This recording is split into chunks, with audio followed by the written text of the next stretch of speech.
Today's video is brought to you by Keeps. If you guys are like me, you probably work on cars and these things are stressful. A lot of you guys probably won't have hair when you're older. Luckily, Keeps is here to help you with that. What's great about Keeps is that it's convenient. You don't have to go to a doctor's appointment, you don't have to go to a pharmacy, you can do everything from the comfort of your own home. All treatments are recommended by a licensed medical provider and are personalized to fit your unique needs. Clinical studies show that treatments offered by Keeps are 90% effective at treating hair loss and can increase hair growth by up to 35%. Keeps has more in addition to just the treatment itself. They also have the hair thickening shampoo and hair thickening conditioner. Keeps customers usually see a result in the first 6 months of starting their treatment. Keeps is a loved and trusted brand. To date, they have helped over 1 million men keep their hair. They have over 4,500 5-star reviews online with before and after photos, so you guys can go check those out for yourselves. Whether you're looking to prevent hair loss, stimulate hair growth, or just take better care of the hair you already have, Keeps has you covered. If you guys want to get started on Keeps and take advantage of this special offer, all you have to do is go to keeps.com/boostedboys or click on the link in the description down below. That is keeps.com/boostedboys. Thank you to Keeps for sponsoring today's video.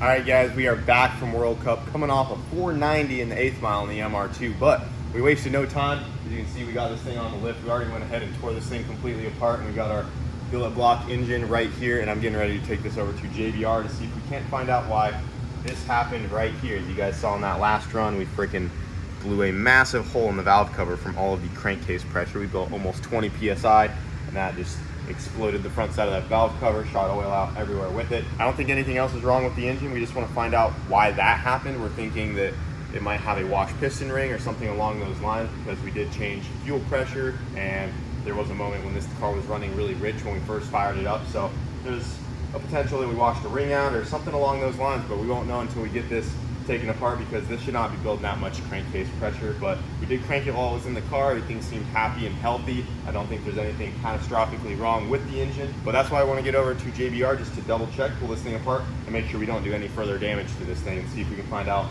why it blew that out there. All right, guys, got the engine over here at JBR. Already started tearing into this thing. Ready to pop the head off, see if there's any surprises for us.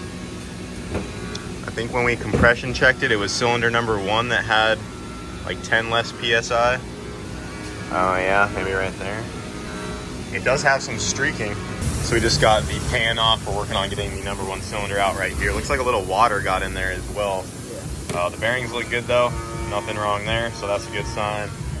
But this number 1 piston is a little wedged in there right now. This is definitely our problem, is this number 1 cylinder, because 2, 3, and 4 look fine, but number 1's a little iffy right now. Oh yeah, look at that. Not happy in that hole.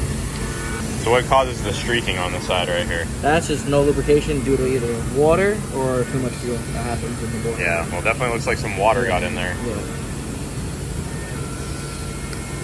Oh yeah. And that top ring is not happy. Nope. It's pinched in there. That's where the crankcase was. Well, yeah. That's probably where it was coming from. Yeah, not ideal, guys. Check the firing off. So yeah, that one looks a lot better. That's what it should look like. So this is what it should look like right here. Nice and clean, both sides.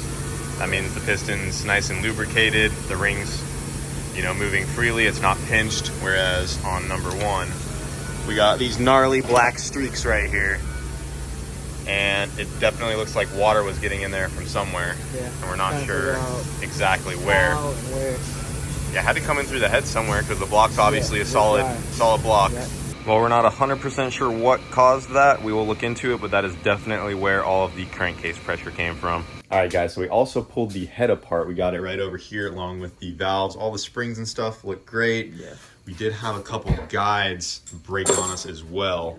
So those are down inside of here, just a couple. The ends of the guides busted off, and we're thinking a lot of this has to do with the heat that has been created in this engine, because we're still on ethanol, and at the power we're starting to run and try to push out of this car, we probably need to go ahead and make the switch to methanol, because our exhaust temps are going to come down several hundred degrees. We're seeing almost 1,700 degrees on the EGTs, which is extremely hot.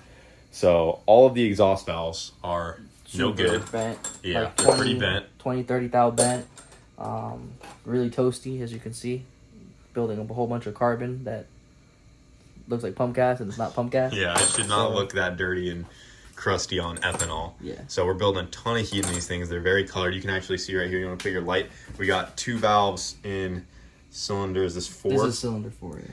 So these are all the way seated, and you can actually see the light coming through the valve seat right there, which is terrible. That is going to lose compression. It's just not great. The one next to it isn't as bad. We don't have any light that you can visibly see. I mean, I can see it, but on my iPhone you can't really pick it up. But yeah, valves are bent. The whole head has been through it, and it's only been a few passes. Passes. So that's telling us that the fuel we are running just ain't gonna cut it for that power level, because we really cranked it up on that last pass. I mean, it trapped 156 to the 8th. She's making some steam, and we left it on this fuel setup because we didn't have enough time to get it on methanol and retune the car properly. It just wasn't going to happen. So our best bet was to try to leave it on the setup and just try to get through the event was the plan. So we knew changes needed to happen once we got back, and we had already planned on that. But it's just kind of good to see everything apart, confirm that we need to make those changes. And the good thing is, even though we had a couple issues, the billet block is okay. Yeah. That just needs a quick hone. We'll put new pistons in it, and just go from there. Oh, and then I did want to show them, do you have that 2.2 rod? The big one? I was going to show the rod real quick, because we are going to make some changes when the billet block goes back together. All right, guys, so if you look right here, this is the rod that we had in the billet block that we ran the event on, and this is what we are going to be putting inside of it. So if you look at these side by side, you can see this rod over here is much thicker. And if you look at the rod bearing, this is the one that came out of Arse, much thinner. And then that is the rod bearing we're going to be putting in, way wider. It's going to be able to handle way more load and power.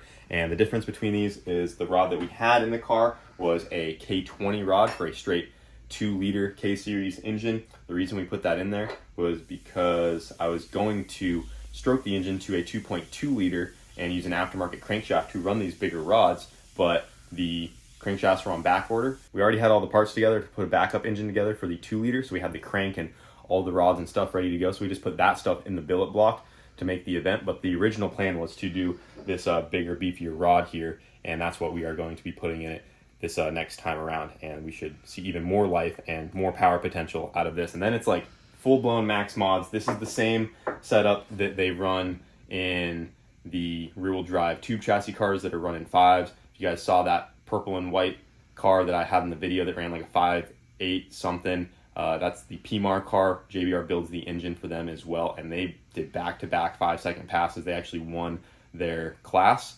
and that thing is just freaking ripping. And they're going like 230 plus miles an hour, and they actually bring the motor here and they tear it down, and I mean, they get 20, 30 hits, right? Everything comes it looks out, good. Everything looks great.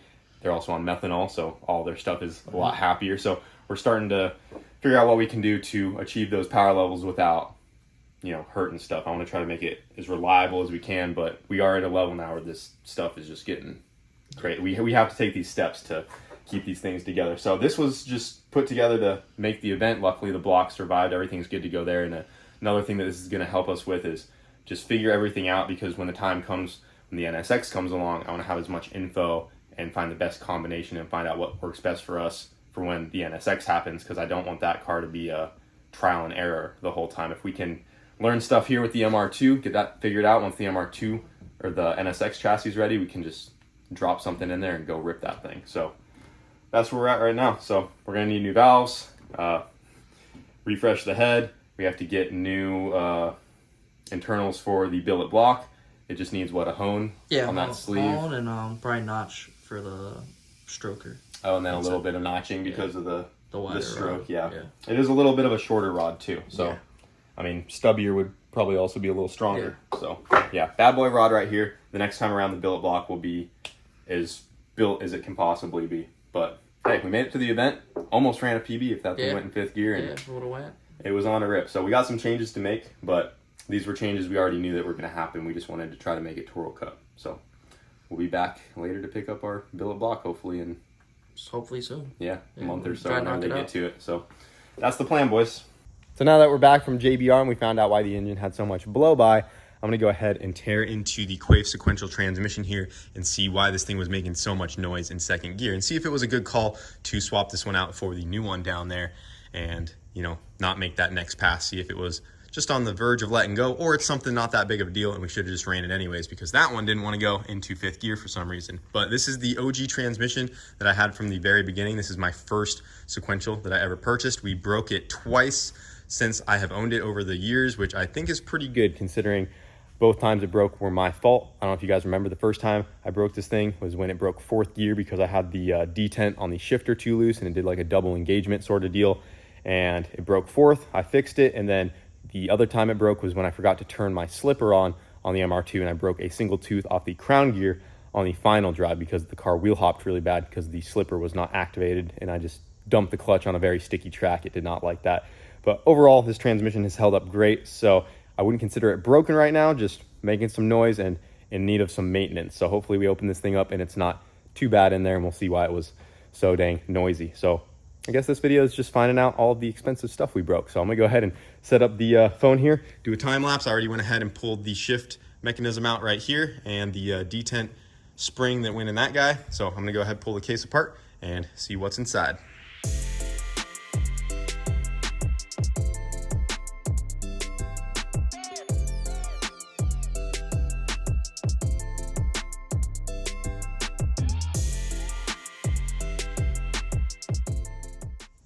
Well, good freaking call on that one. Got her apart, and we are missing a tooth right there on 2nd gear. Sure enough, I really did not think that it was missing a tooth. It didn't sound like that to me when I was driving the car. I was like, there's no way it's missing a tooth or anything. It's just a little loud. I figured if it was missing a tooth, you'd hear it come around every time it skipped it, just like a tick, tick, tick, tick, like really loud, but it was just like this consistent noise. So I'm pretty surprised that it's missing a tooth off 2nd gear. But yeah, really good call on that guy. If we tried to run that one more time, it would not be so nice and clean in here. I'll tell you guys that much. And it would have ended up costing me a lot more in damage if we tried to send it on that guy. So luckily, that is not too big of a deal. We can probably just go ahead and get a new 2nd gear set, put it back together, be good to go. But these are the original gears that have been in the car this whole time, the same shafts, everything, besides 4th gear here. Everything in here is OG, and this ring gear has been replaced once. So everything has been doing pretty good, and it has been doing its job. Every single 7-second pass has been on this trans, except for the 1/760 that we did on that guy right there. Good call on that, boys. Missing a tooth in the sequential. I'll get those parts ordered. Everything else in here looks freaking beautiful. When I took the top off, 5th gear has 0 heat in it, looking awesome because we had some heat issues with 5th gear in the past, and we just put some extra fluid in the transmission. That seems to fix that. And yeah, overall, pretty happy with that. Not bad at all. We'll get that fixed up, and then I may tear this one apart just to see if there's anything up with it, just to be sure. But I did run it through the gears on the ground here, and it does click into all 5 gears. So it may have just been something to do with the way the shifter was set up since it was last minute. I'm not too sure, but it should have went into 5th because we also checked it on the jack stands before we made a pass in the car. I clicked it into every gear, and they all went. Every gear was rolling. The indicator said we were in 5th, so I know they were all there, and I could feel and confirm that they all were working. So I'll probably pull that one apart because since the car's down, we might as well just double check. Better be safe than sorry since it's all brand new. Don't want to hurt any of that, but yep, that's where we are at on the transmission, boys. So we'll get that fixed up, no problem.